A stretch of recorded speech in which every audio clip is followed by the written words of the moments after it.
ஓம் சாந்தி. ஓம் சாந்தி. ஓம் சாந்தி. வளர்க ஐயாவளி, மலர்க தர்மயுகம், ஐயா துணை.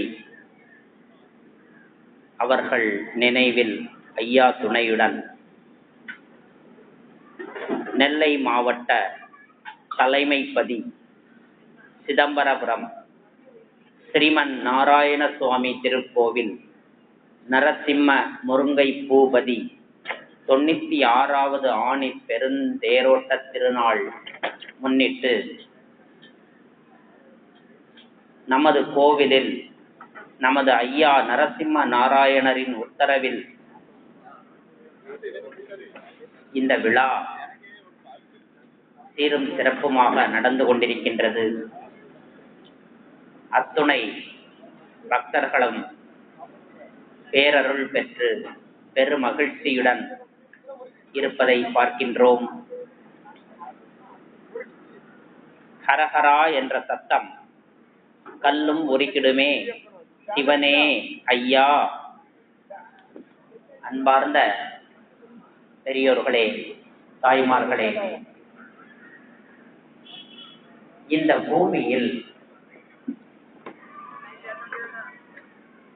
எப்போதெல்லாம் அதர்மம் உச்சநிலை அடைகின்றதோ அப்போதெல்லாம் அதர்மத்தை நீக்கி சத்திய தர்மத்தை ஸ்தாபிப்பதற்காக நான் வருகிறேன் என்று கீதையில் சொல்லப்பட்டுள்ளது. யதா யதா தர்மஸ்ய கிளானிர் பவி பாரத் சம்பவாமி யுகே யுகே பரித்ராணாய சாதுனாம் விநாசாய துஷ்கிருதாம் தர்ம ஸ்தாபனார்த்தாய சம்பவாமி யுகே யுகே. அந்த வாக்கிற்கிணங்க இந்த பூமி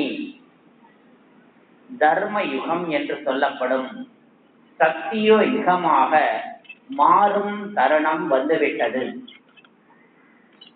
நாம் அனைவரும் கலியுக கடைசியில் நின்று கொண்டிருக்கின்றோம். இந்த கலியுகம்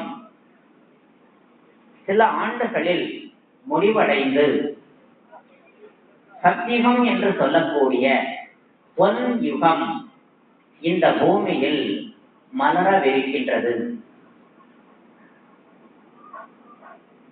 அனைத்து அதர்ம குணங்கள் நீங்கி இந்த உலகம் தூய்மையான உலகமாக உள்ளது.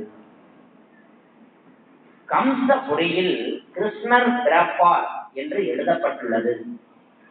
கம்சன் என்றால் அரக்கன், அரக்க குணம் கொண்டவன், ஈவு இரக்கம் இல்லாமல் கொல்வதற்கு ஆணையிடுபவன் என்று அர்த்தம்.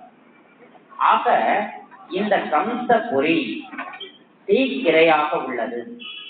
இந்த பூமியை போன்று 40 பூமியை எரிக்க வல்ல அணு ஆயுதங்கள் தயாரிக்கப்பட்டுள்ளது. இந்த கம்சபுரி நிறைவு பெற்று நாராயணபுரியாக மாறும் தருணத்தில் நாம் அனைவரும் இருந்து வருகின்றோம். அன்பார்ந்த சகோதர சகோதரிகளே, நாம் அனைவரும் சிவ தந்தையின் குழந்தைகள் என்ற ஒரு விஷயத்தை, ஒரு ஞானத்தை புரிந்து கொள்ள வேண்டும். ஒவ்வொரு 5000 ஆண்டுகளுக்கு ஒரு முறை பரமண்டலத்தில் இருக்கக்கூடிய அந்த பரமாத்மா சிவபெருமான், ஜோதி சொரூபமாக இருக்கும் சிவபெருமான் இந்த பூமிக்கு வருகின்றார்கள். இந்த நரக உலகத்தை மாற்றி நாராயணபுரியாக, சொர்க்கபுரியாக மாற்றிவிட்டு செல்கின்றார்கள். அந்த சிவபெருமான் ஜோதியானவர் பிறப்பு இறப்பற்றவர், கர்ப்பத்தில் வராதவர், அவரை பரமாத்மா என்றும் அவரது அனைத்து குழந்தைகளும் ஜீவ ஆத்மாக்கள் என்றும், ஜீவ ஆத்மாக்கள் இந்த பூமி என்ற நாடக மேடையில் நடிக்க வருகின்றோம். நாம் அன்பார்ந்த சகோதர சகோதரிகளே, இந்த உலகில் மிக உயர்ந்த ஞானமான ஆத்ம ஞானத்தை இறைவன் முதலில் நமக்கு அருளுகின்றார். ஆத்மா என்பது உடலில் 2 புருவங்களுக்கு மத்தியில் 3 இன்ச் உள்ள தள்ளி ஆத்மா இருக்கு. அந்த ஆத்மா அந்த புருவமத்தில இருக்க போய் தான் நம்ம பொட்டு வச்சுக்கிறோம், சிந்திக்கும் போது இப்படி பண்றோம், தலைவிதின்னு சொல்றோம். இந்த எலும்பும் சதையினால் ஆன உடல் பிளஸ் ஆத்மா சேர்ந்து ஜீவ ஆத்மான்னு சொல்றோம். ஆக நாம் ஜீவ ஆத்மாக்களாகிய நாம் அந்த பிரம்ம லோகத்திலிருந்து இந்த பூமியை நோக்கி வந்துள்ளோம், விளையாட வந்துள்ளோம். வாழ்க்கை என்பது ஒரு விளையாட்டு. இந்த பூமி நமக்கு ஒரு தந்த பரிசு தான் அந்த உடம்பு. ஆத்மாவா ஜோதியா மேல இருந்து வர்றோம். இந்த பூமி தந்த பரிசு தான் அந்த உடல். இது ஒரு மண் பொம்மை. 5 தத்துவங்களினால் ஆனதுதான் இந்த உடல். இந்த உடல்ல இந்த ஆத்மா இருந்து கொண்டு கண் மூலமாக பார்க்கின்றது, காதுகள் மூலமாக கேட்கின்றது, வாய் மூலமாக பேசுகின்றது, கை கால்கள் மூலமாக காரியங்கள் செய்கின்றது. அன்பார்ந்த சகோதரர்களே சகோதரிகளே, நாம் ஜீவ ஆத்மா, நாம் ஆத்மா என்ற ஒரு நினைவு நாம் அழிவற்றவர்கள் என்று புரிய வைக்கும். ஆத்மாவானது நீரில் கரையாது, நெருப்பில் எரியாது, வாளால் வெட்ட முடியாது. ஆக ஆத்மா நித்தியமானது, சத்தியமானது, சைதன்யமானது, அன்பு சொரூபமானது, ஆனந்த சொரூபமானது, சக்தி சொரூபமானது. இந்த ஆத்மாவை நாம் மறந்து தேக உணர்வில் வந்ததால் தான் தேக தர்மம் என்று சொல்லக்கூடிய காமம், கோபம், பேராசை, பற்று, அகங்காரம், சோம்பேறித்தனம் இவ்வாறான அசுர குணங்கள் நமது கலாச்சாரமாக, நமது பழக்கமாக மாறிவிட்டது. அந்த 5 அசுர குணங்கள் மேற்கொண்டதன் விளைவாக நாம் ஏராளமான பாவங்களை இந்த பூமியில் செய்துவிட்டோம். இன்றைய பூமி பாவங்கள் நிறைந்த பூமி ஆகிவிட்டது. பாவத்தின் விளைவுதான் நோய்கள், எதிர்பாராத இழப்புகள், கஷ்டங்கள், நஷ்டங்கள், பல்வேறு விதமான இன்னல்கள் இந்த பூமியில் மலிந்திருப்பதன் காரணம் நாம் செய்த பாவங்கள் தான். காமத்தினால், கோபத்தினால், பேராசையினால், பற்றினால், அகங்காரத்தினால் ஒருவருக்கொருவர் துக்கத்தை தந்துவிட்டோம், துன்பத்தை தந்துவிட்டோம். அந்த சொல்வார்கள், வினை விதைத்தவன் வினை அறுப்பான், திணை விதைத்தவன் திணை அறுப்பான் என்று. நாம் அனைவரும் அறியாமையின் காரணமாக பிறருக்கு நாம் செய்த தீமைகள் வினை பதிவுகளாகிவிட்டது, கர்ம கணக்குகளாகிவிட்டது. நாம் செய்யும் ஒவ்வொரு செயலும் நமது ஆத்மாவில் பதிவாகும் என்ற ஒரு உண்மையை புரிந்து கொள்ள வேண்டும். இந்த ஆத்மாவிற்குள் மனம், புத்தி, சம்ஸ்காரம் என்ற 3 சூட்சும சக்திகள் உண்டு.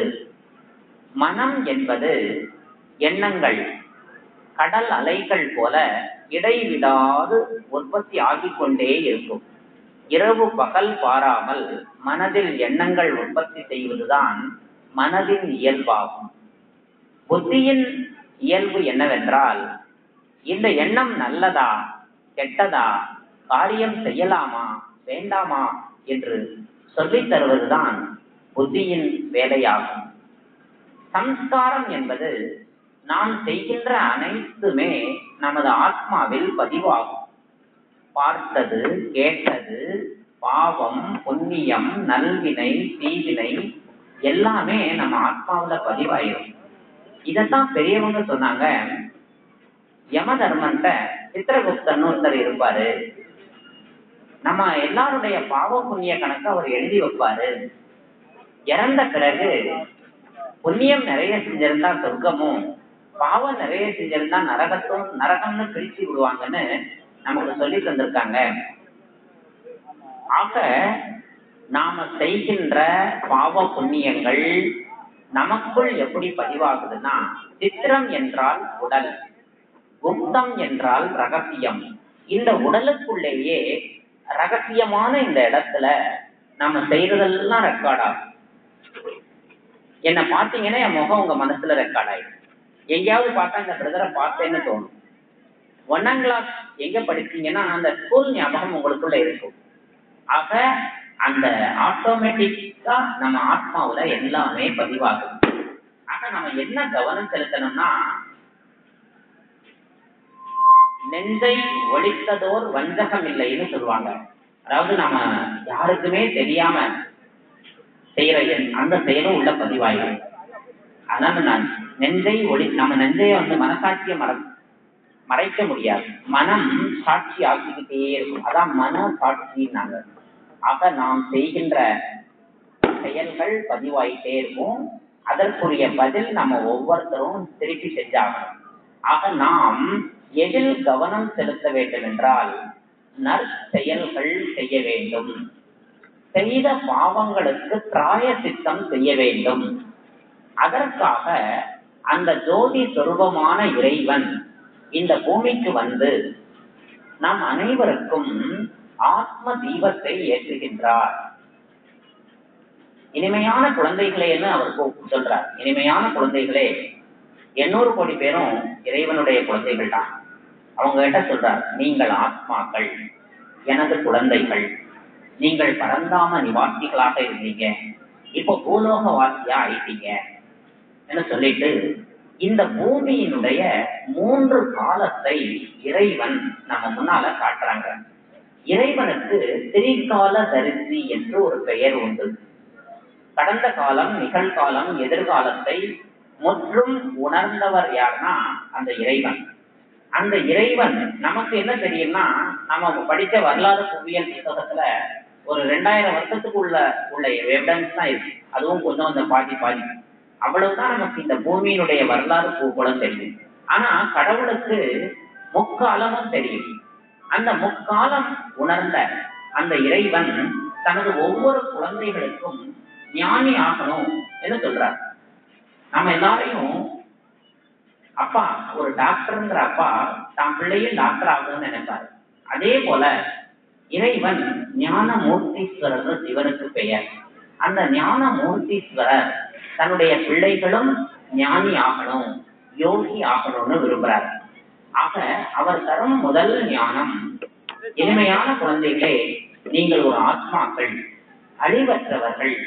ஆத்மா நீரில் கரையாது, நெருப்பில் எரியாது, வாளால் வெட்ட முடியாது. ஆத்மா போட்டுக்கிட்ட சட்டை தான் இந்த உடல் கீதையில எழுதப்பட்டிருக்கு. ஒரு சட்டை பழசாயிட்டுனா இன்னொரு சட்டை போட போறோம். ஆங்கிலத்துல மரணத்துக்கு ஒரு டெபினிஷன் கொடுத்தாங்க. ஒரு ட்ரெஸ்ஸும் அட்ரஸும் மாறுவது மரணம். அதாவது உடல்ங்கிற ஒரு ட்ரெஸ் மாறும், வசிக்கக்கூடிய அட்ரஸ் மாறும், அவ்வளவுதான். ஆனா ஜீவாத்மாவாகிய நாம இதே பூமியில மீண்டும் மீண்டும் பிறவி எடுத்துக்கிட்டே இருக்கும். ஜனனம் மரணம்னு சொன்னாங்க. அதாவது பிறவிகள் தொடர்ந்து எடுப்போம். இதுதான் கிருஷ்ணர் அர்ஜுனன்ட்ட சொல்றாரு, அர்ஜுனா, நாம் கோடிக்கணக்கான முறை பிறந்திருக்கின்றோம். இந்த ரகசியம் எனக்கு தெரியும், ஆனா உனக்கு தெரியாது. ஆக அர்ஜுனனுக்கு ஆத்ம ஞானத்தை கிருஷ்ணர் ஈதோ விதத்துல கொடுப்பாரு. உன் முன்னால் இருக்கிற எல்லாருமே ஆத்மான்னு பாரு. நீ உன்னுடைய தாத்தா, உன்னுடைய குருநாதர், உன்னுடைய சகோதரர், இப்படி நீ பார்க்க வேண்டியதில்லை. போர்க்களத்துல எல்லாருமே ஆத்மாக்கள். ஆத்மாக்கள் கொல்லப்படுவதில்லை என்கிற ஞானத்தை அவருக்கு அந்த போர் தர்மத்துல சொல்லி தர்றாரு, சத்திரிய தர்மத்துல. ஆக நாம் என்ன புரிஞ்சுக்கணும்னா, இதே பூமியில் கோடிக்கணக்கான முறை வாழ்ந்திருக்கின்றோம். இன்னும் கோடிக்கணக்கான முறை இந்த பூமியில் வாழவிருக்கின்றோம்.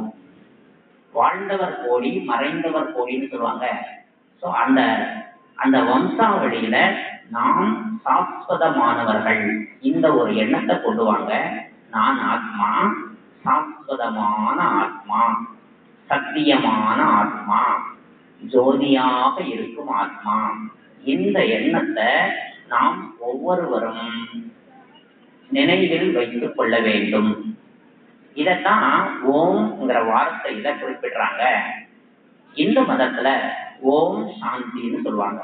ஓம் என்றால் ஆத்மா, சாந்தி என்றால் ஆத்மாவின் தர்மம் சாந்தி. ஓம் சக்தி என்றால் ஆத்மா சக்தியானதுன்னு அர்த்தம். ஓம் நம சிவாயா அப்படின்னு சொன்னா சிவனாகிய உங்களை ஆத்மாவாகிய நான் வணங்குகின்றேன் என்று பொருள். ஓம் நமோ நாராயணா என்று சொன்னால் நாராயணனாகிய உங்களை ஆத்மாவாகிய நான் வணங்குகின்றேன் என்று அர்த்தம். ஆக வழிபாட்டு முறைகள் அத்தனையிலும் ஆத்மாவை முன்னிறுத்தித்தான் வழிபட வேண்டும். நம்முடைய இந்து மத கோவில்களில் ஒரு பலிபீடம் வச்சிருப்பாங்க, கவனிச்சு பாருங்க. அந்த கோயிலுக்கு பெயர் ஆலயம்னா ஆன்மா லயிக்கக்கூடிய இடம் ஆலயம். ஆன்மா இறைவனோடு லயம் சேர வேண்டும், இணைய வேண்டும். இதுதான் ஆலயம்னு பேர். அந்த ஆலயத்துக்கு நுழையும் பொழுது அந்த பலிபீடத்துல நம்முடைய உடல் உணர்வுகளை கலட்டி போடணும். ஆத்மாவா தான் கடவுள் பக்கத்துல போகணும். அதைத்தான் நம்ம என்ன ஃபாலோ பண்றோம்னா, இந்த சட்டையை கலட்டி போடுவோம். நம்ம கோவில் சாமிக்கு முன்னால போகும்போது சட்டையை கலத்துவோம். அதாவது அதனுடைய அர்த்தம் என்னன்னா, உடல் என்ற சட்டையை கலத்திவிட்டு ஆத்மாவாக ஆண்டவன் அருகில் செல்லுங்கள்னு அர்த்தம். ஆக நாம் வழிபாட்டு இறை வழிபாட்டில் முதலாக தெரிந்து கொள்ள வேண்டிய விஷயம், நான் ஆத்மா, தூய்மையான ஒளி, ஜோதி. நான் இந்த உடல் அல்ல.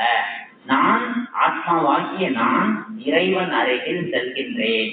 இந்த உணர்வுல தான் நாம வழிபாட்டை துவங்க வேண்டும். அடுத்தல, ஏன்னா உடல் உணர்வு இருந்தா கடவுளுடைய உணர்வோட ஒன்ற முடியாது.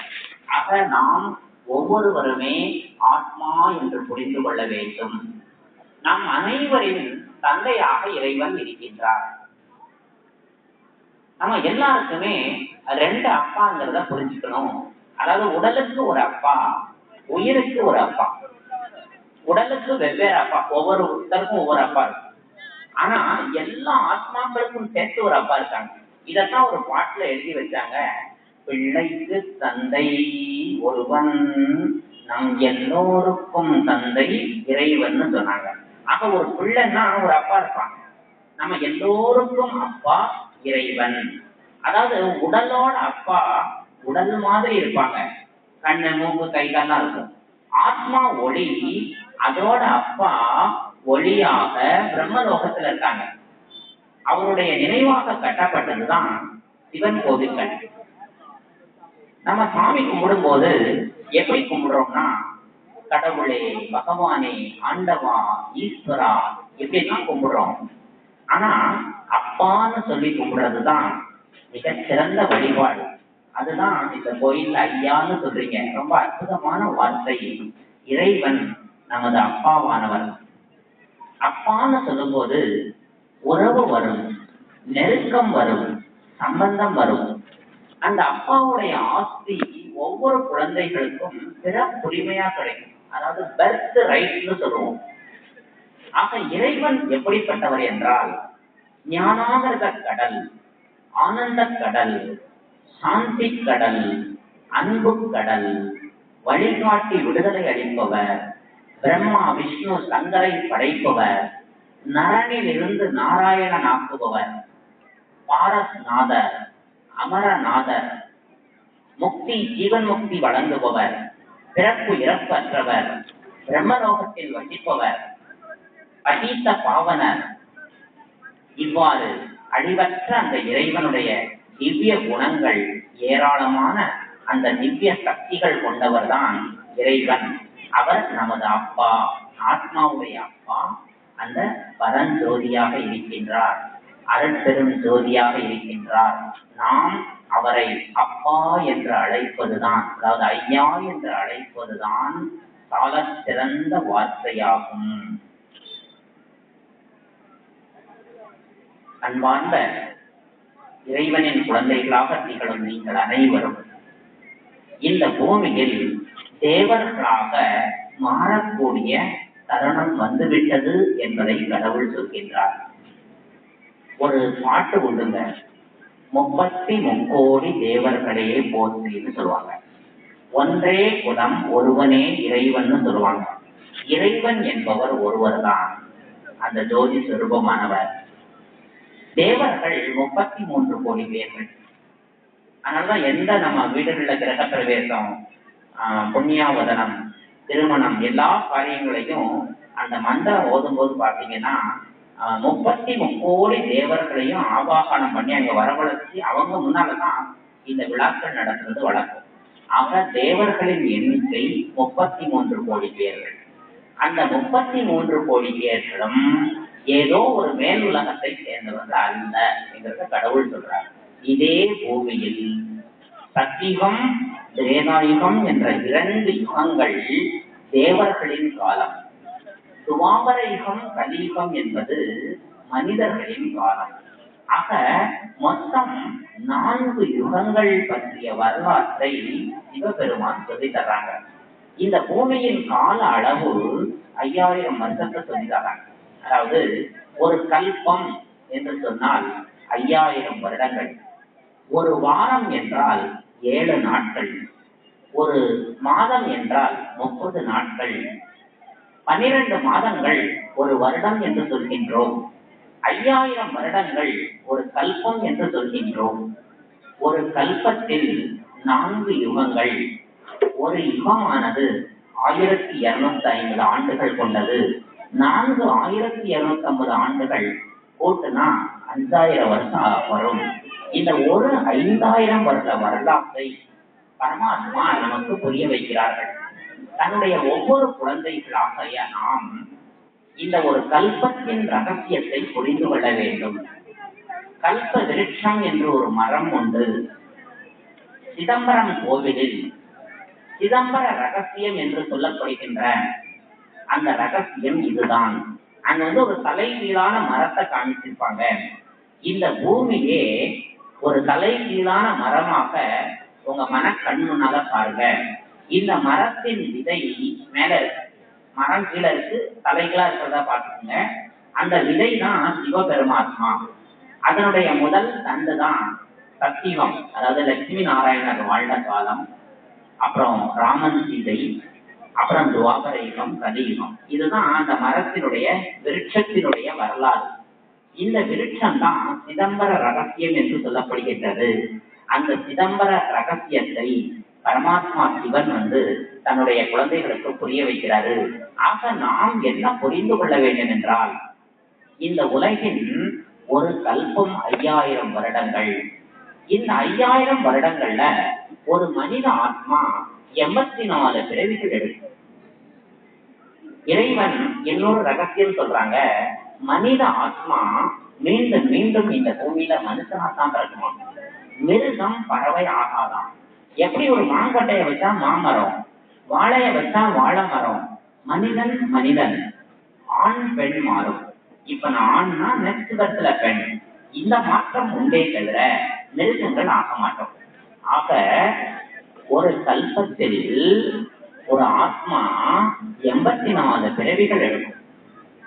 முதல் பிறவி இந்த பூமியில டெல்லி யமுனை நதிக்கரையில கிருஷ்ணபுரியார். இந்த பூமி இப்ப இந்த கம்சபுரி முடிஞ்சிடும், டெல்லி யமுனை நதிக்கரையில கிருஷ்ணன் பிறப்பாரு.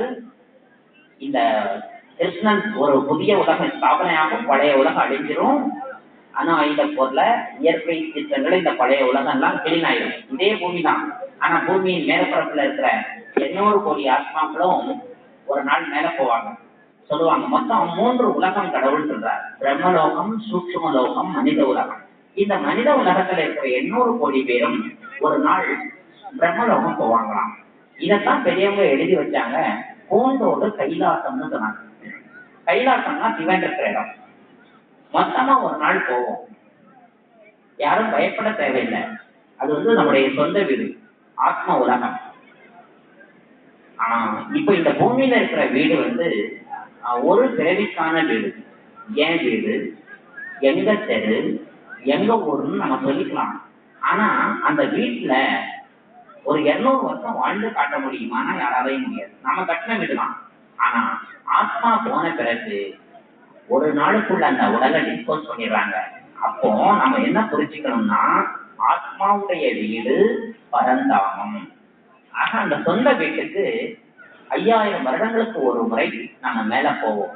அந்த இறைவன் என்ன சொல்றாங்கன்னா, அங்க மேல போன பிறகு அங்கேயும் நம்ம பெர்மனண்டா இருக்க மாட்டோம். மீண்டும் இந்த பூமியை நோக்கி வருவோம். அதாவது இக்கரைக்கு அக்கறை பற்றின்னு சொல்லுவாங்க. இங்க இருக்கும்போது அங்க போக தோணும், அங்க இருக்கும்போது இங்க வர தோணும். என்னைக்கு போறோம், என்னைக்கு வரப்போறோம் என்கிற ரகசியத்தை தான் இந்த கல்ப விருட்சத்துல இறைவன் சொல்றார். ஆக இந்த பூமியினுடைய வாழ்க்கையை கால சக்கரமாக இறைவன் காட்டுறார். உங்க கண் முன்னால ஒரு கடிகாரத்தை உருவகமா பாருங்க. அந்த கடிகாரம், வீட்டுல இருக்கிற கடிகாரம் ஒரு முறை சுத்தினா 12 மணி நேரம். ஆனா இந்த பூமியினுடைய கால கடிகாரம் ஒரு முறை சுத்தினா 5000 வருஷம். இந்த 5000 வருஷத்துல 2500 வருடம் இந்த பூமி சொர்க்கமா இருக்கும். அடுத்த 2500 வருஷம் நரகமா இருக்கும். ஆக சொர்க்கமும் நரகமும் மேல் உலகத்தை சார்ந்தது அல்ல, இதே பூமி தான். எப்படி 24 மணி நேரத்துல பகல் 12 மணி நேரம், இரவு 12 மணி நேரம் மாறி மாறி வருதோ, அதே போல 2500 வருடம் சொர்க்கம், 2500 வருடம் நரகம். ஆக மீண்டும் மீண்டும் இந்த பூமியில வரும். இப்போ ஒரு கேள்வி, இன்றைய உலக வாழ்க்கை சொர்க்கமா நரகமான்னு கேட்டீங்கன்னா, ஒரு 100 பேர்கிட்ட கேட்டா 90 பேர் என்ன சொல்றாங்கன்னா, இன்றைய உலகம் நரகமா இருக்குங்கிறாங்க. ஒரு 5% பேர் சொர்க்கமா இருக்குங்கிறாங்க. ஒரு 5% பேர் சில நேரம் சொர்க்கம் மாதிரி இருக்குதார், சில நேரம் நரகம் மாதிரி இருக்குதாருங்கிறாங்க. ஆனா இது நம்முடைய மனிதர்களுடைய பதில். இது கடவுளுடைய பதில் என்னவாக இருக்கிறது என்றால், இன்றைய உலகம் நரக உலகம்னு கடவுள் சொல்றார். அப்போ சொர்க்கம் எப்படி இருக்கும்னு அவரே சொல்றார். ஆரோக்கியம், செல்வம், மகிழ்ச்சி, இந்த மூன்றுமே 100% எல்லார்ட்டையும் இருந்தா அது சொர்க்கம். இந்த மூணுமே ஒரு சேர ஒரு ஆழ்க்கையும் இருக்காது, அதுதான் நரகம். நீங்களே பாருங்க, இந்த மூணும் எல்லாருக்கும் இருக்கா? ஆரோக்கியம் 100% அப்படின்னா என்ன தெரியுமா? பிறந்ததுல இருந்து இறக்கின்ற வரை எந்த நோயுமே உடல்லையும் மனசுலையும் வரலன்னா அது 100% ஆரோக்கியம்னு அர்த்தம். ஆனா இன்னைக்கு குழந்தை பிறந்து கையில தரும்போதே டாக்டர் 2 ஊசியை குத்தி தான் தர்றாரு.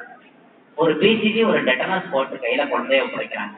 அப்போ இந்த உலகம் நோய் சூழ்ந்த உலகமா இருக்கு. அப்போ ஆரோக்கியம் ஃபெயில் ஆயிடுச்சு. அடுத்தல மகிழ்ச்சின்னு பாத்தீங்கன்னா, பிறந்தது முதல் இறக்கின்ற வரை நம்முடைய முகம் மலர்ந்த முகமா இருக்கும், பிரித்த முகமா இருக்கும், புன்னகை புரிந்த முகமா இருக்கும்.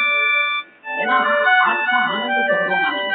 ஆனா நம்ம ஏன் ஆனந்த சொர்க்கமான மகிழ்ச்சி மிகப்பெரிய தானி, புத்தியை போன்ற ஒரு தானி கிடையாது. ஆக நாம் ஆனந்தமாக இருக்க வேண்டும். நோயற்ற வாழ்க்கைக்கு அடிப்படை என்னன்னா மகிழ்ச்சி. மகிழ்ச்சியை போன்ற மாமருந்து வேறொன்றும் இல்லை. இதெல்லாம் நம்ம படிச்சிருக்கிறோம். ஆனா இனிமேல் நம்ம கடைபிடிக்கணும். நம் மனதை நாம் மகிழ்ச்சியாக வைத்துக் கொள்ள வேண்டும். அந்த ஆனந்தம் ஆரோக்கியம் தரும். ஆக எல்லார் கழுத்திலையும் புன்னகை இருக்கு, ஆனா புன்னகை காணாம போயிட்டு. காரணம், உள்ள இருக்கிற அந்த பாவமும் தீய குணங்களும் தான் மனித முகத்தை ஒட்டாக்கி விட்டது. இறைவன் சொல்கிறார், நீங்கள் மலர் போன்ற முகமுடையவர்களாக மாற வேண்டும், இனிமையானவர்களாக மாற வேண்டும், அன்பானவர்களாக மாற வேண்டும். 16 குணங்களை நீங்கள் பெற வேண்டும். ஒவ்வொரு மனிதனும் 5 அசுர குணங்களை விட வேண்டும். 16 நல்ல குணங்களை பெற வேண்டும். அந்த 16 குணம் இருப்பவர்களால் தான் இந்த நாராயணன் பிறக்கும் பொழுது அந்த பூமியில் வாழ முடியும். ஆக வழிபாடு என்பது என்னவென்றால், ஏதோ கை கூப்பிட்டு ஒரு நிமிஷம் வழிபட்டோம் அப்படி இல்லை. நம்முடைய வாழ்க்கையே ஒரு வழிபாடாக இருக்க வேண்டும். நாம் நாராயணனை பின்பற்றுபவர்களாக வேண்டும். நாராயணனுடைய நசா என்று ஒன்று உள்ளது. நசா என்றால் குஷி, சந்தோஷம், ஆனந்தம். ஆக அன்பார்ந்த சகோதர சகோதரிகளே, நாம் ஒவ்வொருவரும் நமது மனதை ஆனந்தமாக வைத்துக் கொள்ள வேண்டும். குஷி, சந்தோஷமா இருக்கணும். வள்ளுவர் சொல்வாரு, இடுக்கண் வருங்கால் நகுக அதனை அடுத்தோர்வது அக்கப்பது இல்லைன்னு சொல்வார். துன்பம் வரும்போது சிரிங்க, அந்த சிரிப்பே அந்த துன்பத்தை தள்ளி விட்டுருன்னு சொல்வார். ஆக நாம் ஒவ்வொருவரும் மகிழ்ச்சியானவராக இருக்க வேண்டும், ஆனந்த சுரூபமாக இருக்க வேண்டும். இந்த அடிப்படை பண்பு இருந்தால்தான் அந்த நாராயணபுரியில் நாம் பிறக்க முடியும். ஆக இன்று முதல் நாம் என்ன கடைபிடிக்க வேண்டும் என்றால், மகிழ்ச்சியாக இருக்கும் ஒரு நல்ல குணம், முகமலர்ச்சி என்ற மலர்ந்த முகமா இருக்கணும், சிரித்த முகமா இருக்கணும். நம்முடைய பேச்சு இனிமையான தேன் போன்று இருக்க வேண்டும். சத்தியமாக பேச வேண்டும், மெதுவாக பேச வேண்டும், குறைவாக பேச வேண்டும். இந்த லட்சணங்கள் நம்முடைய குணங்களாக வேண்டும். நாம் ஒவ்வொருவரும் நற்குணவானாக வேண்டும். குணவானாக இருந்தால் கனவானாக மாறிவிடுவோம். ஆக நாராயணபுரிங்கிறது சாதாரண விஷயம். சொர்க்கம்ங்கிறது தங்க மாளிகைகள் அங்க இருக்கும். நாராயணனுடைய காலம் இந்த மேற்கு தொடர்ச்சி மலையெல்லாம் இப்ப வர்ற விநாசத்துல பூமிக்கு அடியில போயிடும். பூமியில இருக்கிற தங்க மலை மேல வந்துடும். ஆக தங்கத்தை வெட்டி தான் நம்ம வீடு கட்டுவோம். நம்முடைய அடுத்த யுகத்துல, அடுத்த தர்ம யுகத்துல நம்முடைய ஒவ்வொரு வீடும் தங்க வீடாக இருக்கும். அங்க நவரத்ன கற்கள் பதிக்கப்பட்டிருக்கும் வீட்டுல. அந்த நவரத்ன ஒரு சின்ன பல்பு போட்டாலே வீடு வசந்த மாளிகை மாதிரி மின்னும். அத்தகைய தங்க வீட்டுலதான் நம்ம வசிக்க போறோம். இது வெறும் கதை கிடையாது, இது சத்திய நாராயணன் கதை. இந்த பூமியில நடக்க போகின்ற ஒரு கதையைத்தான் நாங்க உங்ககிட்ட சொல்லிட்டு இருக்கிறோம். சத்திய நாராயண உலகத்துல நாம அந்த சத்தியத்துல ஒரு பிறவி 150 வருஷம் இருப்பாங்க. நாராயணனுடைய வாழ்க்கை வரலாற்றுல மொத்தம் 8 நாராயணர்கள் இந்த பூமியில ஆட்சி செய்வாங்க. வம்சாவளி ஆட்சின்னு சொல்லுவாங்க. முழு உலகத்திலையும் ஒருத்தர் தான் ராஜா. அதாவது நாராயணனுடைய பெருமை என்னன்னா, விஸ்வ மகாராஜன் ஸ்ரீ நாராயணன், விஸ்வ மகாராணி ஸ்ரீலட்சுமி. வேற யாரையுமே முழு உலகின் ராஜான்னு சொல்ல முடியாது. ஒரு பகுதிக்குன்னா துவாபர யுக ராஜாக்கள்லாம் ஒவ்வொரு பகுதி, இந்தியாவுக்கு ஒரு ராஜா, ஆப்கானிஸ்தானுக்கு ஒரு ராஜா, எகிப்துக்கு ஒரு ராஜா, இப்படிதான் இருப்பாங்க. ஆனா இந்த முழு பாரதத்திற்கும் ஒரே ஒரு பேரரசர் அப்படி சொன்னா அது ஸ்ரீ நாராயணன் தான். ஆக முழு உலகின் சக்கரவர்த்தி தான் ஸ்ரீ நாராயணர். அந்த நாராயணர் வாழும் காலத்துல இந்த பூமியில ஜனத்தொகை மிக கம்மியா இருக்கு. ஒரு 3 லட்சம் தான் பரந்தாமத்துல இருந்து இந்த பூமியில இறங்கக்கூடிய ஆத்மாக்கள். அந்த சக்திகத்துல 3 லட்சம் பேர் தான் இருப்பாங்க. ஒவ்வொருத்தருக்கும் பெரிய அரண்மனை போன்ற வீடுகள் இருக்கும். வீட்டுக்கு பக்கத்துல புஷ்பக விமானங்கள் இருக்கும். புஷ்பக விமானம்ங்கிறது அணுசக்தியில இயங்கக்கூடியது. அந்த புஷ்பக விமானம் வீட்டுக்கு முன்னால குடும்பத்தோட பயணிக்கின்ற ஒரு விமானம் இருக்கும். குழந்தைகள் பயன்படுத்துற ஒரு விமானம் இருக்கும். 8 வயசு குழந்தை கூட இந்த தர்ம யுகத்துல விமானம் ஓட்டும். ஆனா விமானம் விபத்து ஆகாது. ஏன்னா சத்திகத்துல அகால மரணம் கிடையாது. யாருமே குறைந்த வயசுல இறக்க மாட்டாங்க. கால மரணம் அகால மரணம்னு 2 ஒண்ணுங்க. இப்ப யாராவது இறந்தாங்கன்னா அகால மரணம் அடைந்தாருங்க. என்ன அர்த்தம்னா காலம் தவறி இறந்துட்டாருன்னு அர்த்தம். 150 வருஷம் ஒருத்தர் வாழ்ந்தால் அது பரிபூரண ஆயுள்னு பாத்துக்கோங்க. சத்தியுகத்துல 150 வருஷம் ஒருத்தர் வாழ்வாங்க. திரேதாயுகத்துல 120 வருஷம், துவாபர யுகத்துல 60 வருஷம், கலியுகத்துல கண்டு கேரண்டி இல்லாத வாழ்க்கை. ஆக நாம் சத்தியுகத்துல தங்க மாளிகைகளில் வசிக்க போகின்றோம். புஷ்பக விமானங்கள்ல பயணிப்போம். முழு உலகத்துக்கும் நம்ம எல்லாரும் போகலாம். எந்த நாடும் நம்மள பாஸ்போர்ட் விசா எல்லாம் கிடையாது. நாம ஒவ்வொருத்தருமே சத்தியத்துல வாழக்கூடிய ஒவ்வொருமே எல்லோரும் இந்நாட்டு மன்னர்கள் மாதிரி மன்னர் போன்ற வாழ்க்கை தான் சத்தியத்துல. நம்முடைய ஒவ்வொரு ஆத்மாவை சுற்றியும் ஒளி இருக்கும். ஆத்ம ஒளி பிரகாசமா இருக்கும். ஆத்ம சக்தி இருக்கும். உடலுக்கு நோயே வராதுங்க. தர்ம யுகத்துல உடலுக்கு நோய் வராது. அந்த தர்ம யுகத்துல ஆஸ்பத்திரி கிடையாது, கோர்ட்டு கிடையாது, போலீஸ் ஸ்டேஷன் கிடையாது, சண்டை சச்சரவுகளே கிடையாது. இன்னும் சொல்ல போனா பசும் புலியும் கூட ஒரே நீரோடையில நீர் அருந்தும் என்று சொல்லப்பட்டுள்ளது. இது சத்தியமான வார்த்தை, கடவுளின் வார்த்தை. ஆக மிருகங்களான பசுவும் புலியும் கூட சண்டை போடாதுன்னா அப்ப மனிதர்கள் எத்தகைய பண்புடையவர்களாக இருப்பார்கள்.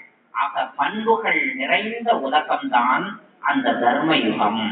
அந்த தர்ம யுகம் வெகு விரைவில் இந்த பூமியில் வரப்போவது சத்தியம். ஆக நாம் அந்த தர்ம யுகத்திற்கு செல்ல வேண்டும். இங்கு அழகாக ஒரு சித்திரம் வைத்துள்ளார்கள். பார்க்கடலில் பள்ளி கொண்ட நாராயணர்.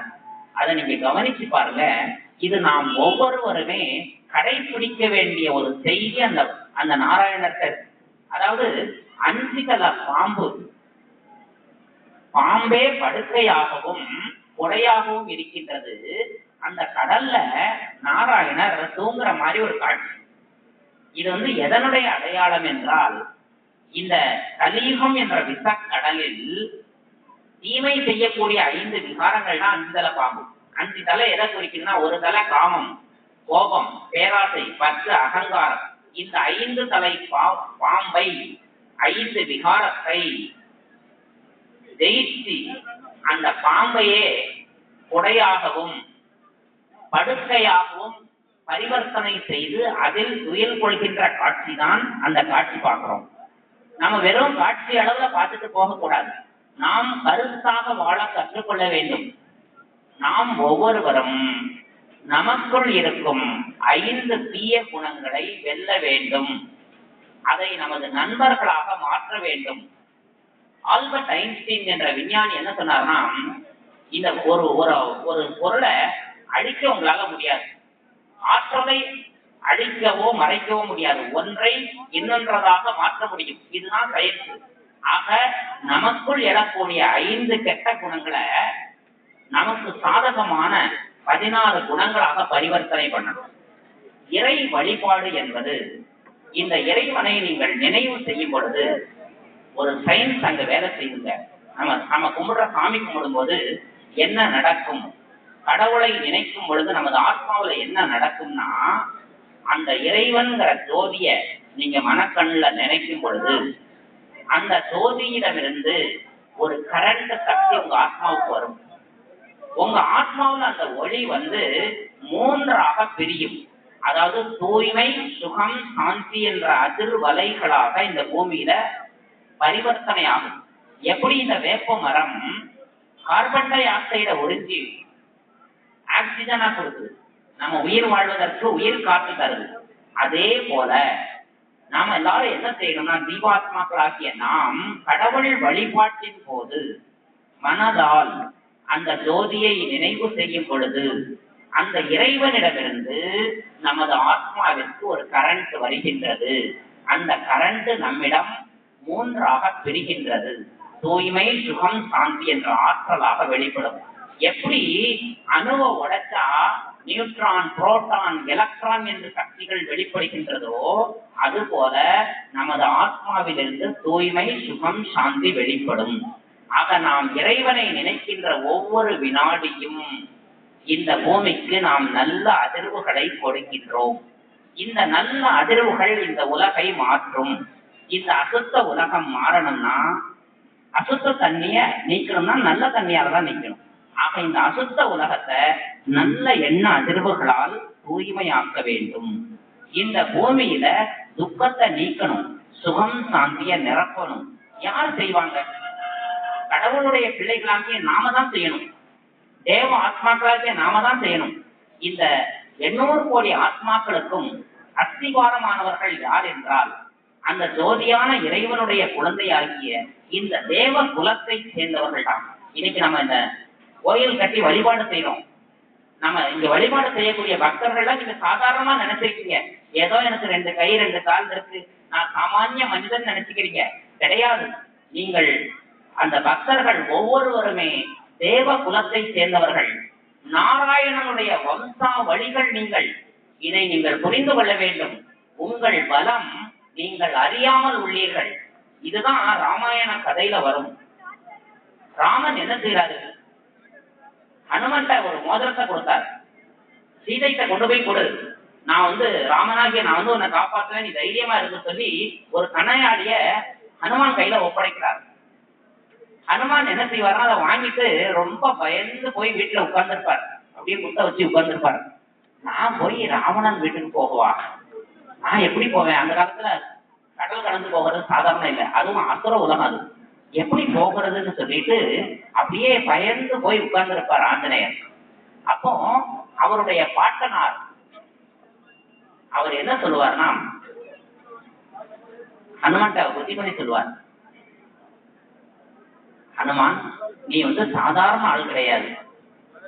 நீ சின்ன குழந்தையா இருக்கும்போது ஒரு தடவை எம்பி குதிச்சேன்னா 3 முறை இந்த பூமிய சுத்தன பிறகுதான் உங்க கால் இந்த பூமியிலே வரும். அவ்வளவு தம் கட்டுற சக்தி உங்க ஆத்மாவுக்கு. அப்புறம் நீ சின்ன வயசுல சூரியனை மாம்பழம் நினைச்சிட்டு அப்படியே போய் நீ கவிட்ட உன் வாயால. அப்புறம் உலகத்துல இருள் வந்துட்டு, அப்போ எல்லாரும் தேவர்களின் தலைவன் இந்திரன்ட்ட முறையிட்டாங்களாம். இந்த மாதிரி இந்த அனுமான்கிற பையன் சூரியனை முழுங்கிட்டார். உடனே இந்திரன் என்ன செய்வார்னா, அவருடைய ஆயுதத்துக்கு வேற தனுன்னு சொல்லுவாங்க. அந்த தனுங்கிற ஆயுதத்தால ஹனுமான் மண்டையில ஒரு கொட்டு கொட்டி, தம்பி நீ அதை விடு, சூரியனை விடும்பா. அப்புறம் தான் சூரியனை விட்டாராம். அதனாலதான் தனுங்கிறதுனால குற்றப்பட்டதுனாலதான் தனுமான்கிறத ஹனுமான் ஆக்கிட்டாங்க. ஆக அப்பேற்பட்ட, அதாவது ஜாம்பவான் என்பவர் அந்த வானரங்களினுடைய மூத்தவர்.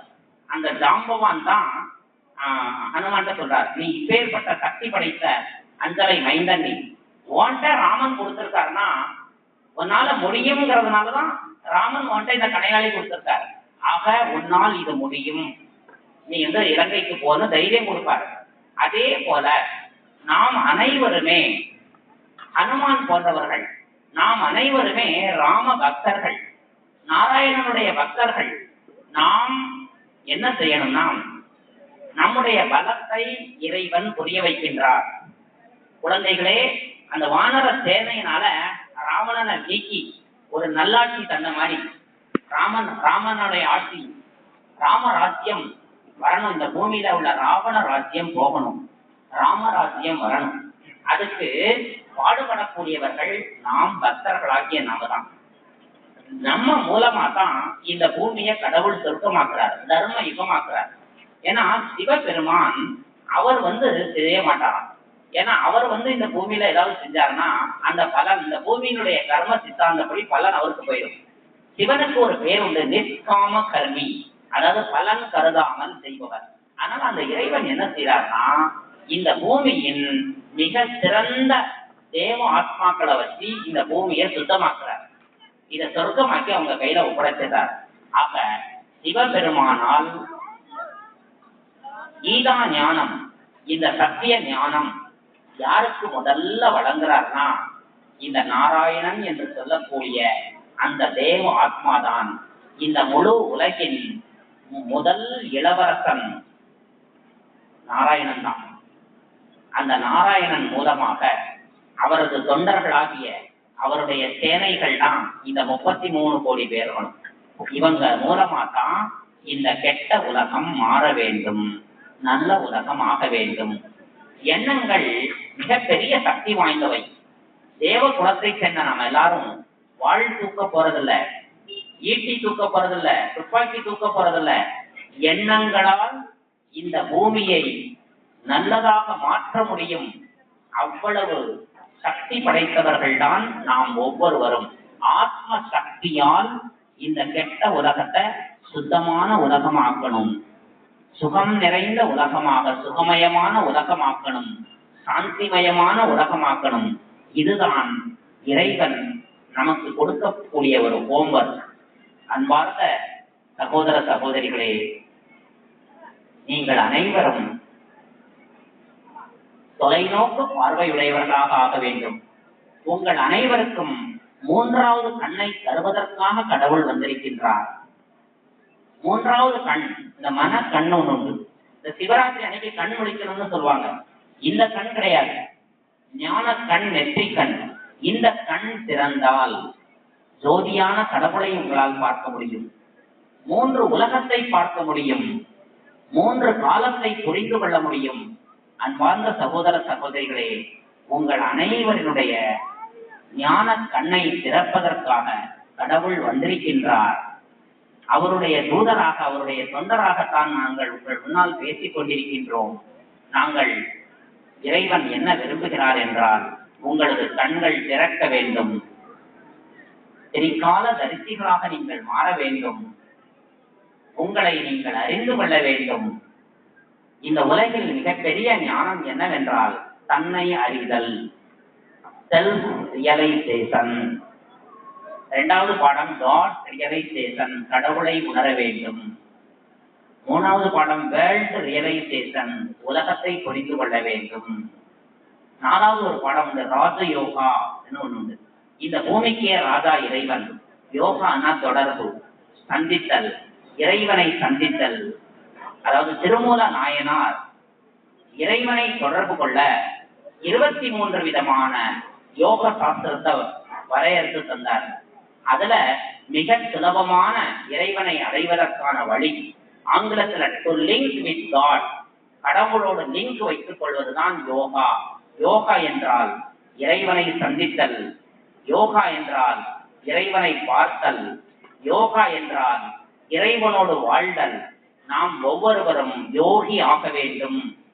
கீதை, இந்தியாவினுடைய சாஸ்திரங்களின் திருவன்மணி பகவத்கீதை என்ன சொல்கிறது என்றால், யோகி பனோ ஞானி பனோ.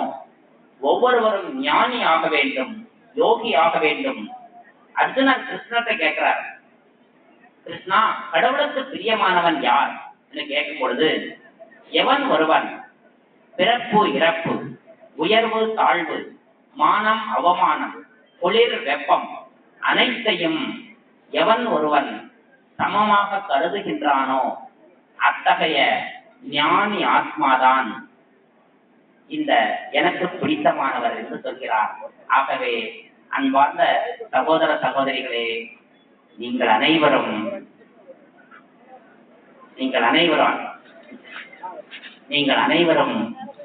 இறைவனுடைய ஞானம் பெற வேண்டும், இறைவனுடைய யோகம் செய்ய வேண்டும், இறைவனை உங்கள் உள்ளம் என்ற கோவிலில் அமர்த்த வேண்டும். நாம ஏன் பொட்டு வச்சுக்கிறோம்னா, பொட்டு வச்சுக்கிறதுக்கே இந்து மதத்துல ஒரு விதி இருக்கு. இறைவா, அப்பா, இந்த இடத்துல உட்காருங்க, என் கூட வாங்க சொல்லி வைக்கணும். சாமி கும்பிட்டா பக்தி யோகம், அந்த சாமிய உள்ளத்துல வச்சா கர்ம யோகம் என்று பெயர். கர்ம யோகி தான் கடவுளுக்கு பிரியமானவர்னு கீதையில போட்டிருக்கு. நாம் செய்யும் ஒவ்வொரு காரியத்திலும் இறைவனோடு இணைந்து செய்ய வேண்டும். இந்த பயிற்சி இந்த கலியுக கடைசியில ஆக சிறந்த பயிற்சி என்னன்னா, கடவுளோடு இணைந்திருத்தல். ஒரு வினாடி கூட, அதாவது சொல்லுவாங்க, இமை பொழுதும் என் நெஞ்சில் நீங்காதான் தாழ் வாழ்க என்று மாணிக்க வாசகர் சொல்வார். இமைக்கின்ற பொழுது கூட என் நெஞ்சத்துல விட்டு இறைவா நீங்கள் அகலக்கூடாது. ஆக இறைவன் ஜோதியான அந்த இறைவனை நம்ம புருவ மத்தியில உட்கார சொல்லணும். பொதுவா நாங்க ஒரு பிரம்மகுமாரிகள் இயக்கத்துல ஒரு தியானம் என்ன பண்ணுவோம்னா, காலையில எந்திரிச்ச உடனே ஒரு 5 வார்த்தை கடவுள்கிட்ட பேசுறது வழக்கம். அப்பா எங்க வீட்டுக்கு வாங்க. ஒரு குழந்தை கூப்பிட்டா கடவுள் வருவார். என்ன பாருங்கன்னு சொல்லுவோம். கடவுள் பார்த்தா சக்தி வரும். அதான் இந்து மதத்துல தரிசனம்னு வச்சாங்க. இறைவனை பார்க்க சொல்லணும். என்னை சுத்தமாக்குங்கப்பா, எனக்கு தேவையான சக்தியை நிரப்புங்கப்பா, என் கூடவே இன்னைக்கு இருங்கப்பா என்று நீங்கள் இறைவனிடம் பேசி பாருங்கள். அந்த நாள் நிறை குடமாக இருக்கும். இறை அருள் நிரம்பும். கடவுள்கிட்ட பேச பேச நட்பு வரும், உறவு வரும். நாரதர் நாராயணன் சதா காலம் நாராயணன்னு சொல்லிட்டே பேசிட்டே இருந்தார். சோ தலை சிறந்த பக்தனாரார். மீரா கிருஷ்ணன்ட்ட பேசிட்டே இருந்தாங்க. இந்தியாவிலேயே பக்தர்களில் தலை சிறந்தவர்கள் நாரதரும் மீராவும் தான். சோ நாமும் இறைவனை புருவ மத்தியில் அமர்த்தி அந்த ஜோதியை அமர்த்தி அவரோடு அன்போடு பேசக்கூடியவர்களாக மாற வேண்டும். அன்பு சொரூபமானவர்களாக ஆக வேண்டும். நமது இந்த முழு உலகத்திலும் நமது அன்பு பரவ வேண்டும், அறம் பரவ வேண்டும். தர்மம் என்ற வார்த்தை தானும் சுகமாக இருந்து அனைவரையும் சுகமாக வைத்திருப்பதற்கு பெயர்தான் தர்மம். பாவம் என்ற கல்லறைக்கு பல வழி என்றும் தர்ம தேவன் கோவிலுக்கு ஒரு வழி. ஆக நாம் ஒரு மனதோடு இறைவனை வள்ளலார் சொல்வார், ஒரு மனதுடன் உனது திருவடி நினைக்கின்ற உத்தமர் தம் உறவு வேண்டும் சொல்றார். ஆக நாம் ஒரே மனதோடு அந்த ஜோதியான இறைவனை நினைத்து அன்பானவர்களாக பண்பானவர்களாக குணவான்களாக மாறி அடுத்த பிறவியில் தேவர்களாக பிறக்க வேண்டும். பிறப்பீர்கள் அந்த நாராயணபுரியில் அவரது ராஜ்யத்தில் நாம் ஒவ்வொருவரும் பிறக்க வேண்டும் என்ற சுப சங்கல்பம் செய்து கொள்கின்றோம். இப்பொழுது ஒரு நிமிடம் இறை தியானம் செய்து இந்த நிகழ்ச்சியை நிறைவு செய்கின்றோம். ஓம் சாந்தி. ஓம் சாந்தி.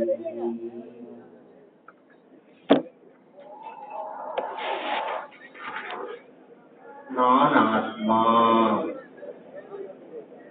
உடல் என்ற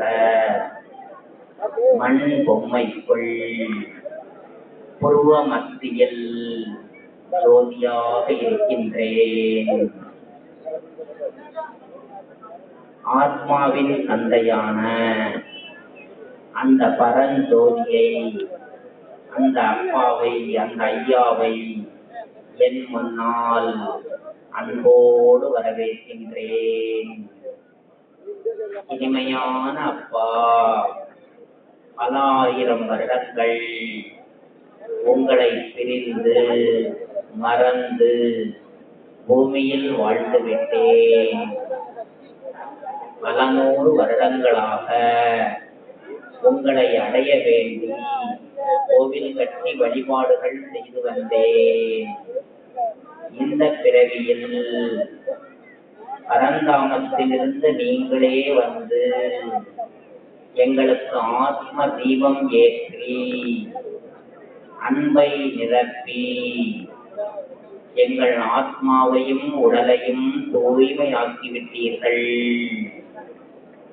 உங்கள் சேர்க்கையால் நாங்கள் பிரகாசமாகிவிட்டோம். இந்த முழு உலகம் ஒளியால் நிரம்ப வேண்டும், அமைதியால் நிரம்ப வேண்டும், அன்பால் நிரம்ப வேண்டும், சுகமயமான உலகமாக வேண்டும்.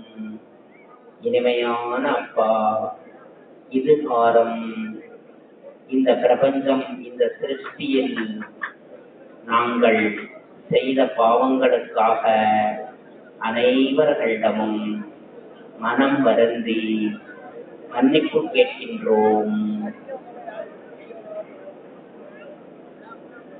மன்னியுங்கள், ஆசீர்வதியுங்கள். நன்றி கூறுகின்றோம். முழு பிரபஞ்சத்திற்கு நன்றி கூறுகின்றோம். இனிமையான அப்பா, உங்களுக்கு நன்றி. நாராயணன் முதற்கொண்டு 33 கோடி தேவர்களுக்கு நன்றி. உலக சமுதாயத்தினருக்கு நன்றி. பஞ்ச தத்துவங்களுக்கு நன்றி. இனிமையான அப்பா, இந்த ஊரில் ராஜகோபுர திருப்பணி நடைபெற்றுக் கொண்டிருக்கின்றது. மிக சிறப்பாக ராஜகோபுரம் அமைய வேண்டும். கலங்கரை விளக்கம் போல முழு உலகத்திற்கும் ஒளி கொடுக்கும் கோபுரமாக வேண்டும், அமைதி கொடுக்கும் கோபுரமாக வேண்டும், சக்திகள் கொடுக்கும் கோபுரமாக வேண்டும். அன்பார்ந்த சகோதர சகோதரிகளே, மனம் உவந்து உடலால் மனதால் பொருளால் இந்த ராஜகோபுர திருப்பணிக்கு உதவி செய்திரும்படி வேண்டிக் கொள்கின்றோம். நன்றி. ஓம் சாந்தி. இந்த விழாவிற்கு, இந்த சொற்பொழிவுக்கு அனுமதி தந்த இந்த கோவில் நிர்வாகத்தின் அனைவருக்கும் மனமார்ந்த நன்றிகள். ஓம் சாந்தி, ஓம் சாந்தி, ஓம் சாந்தி.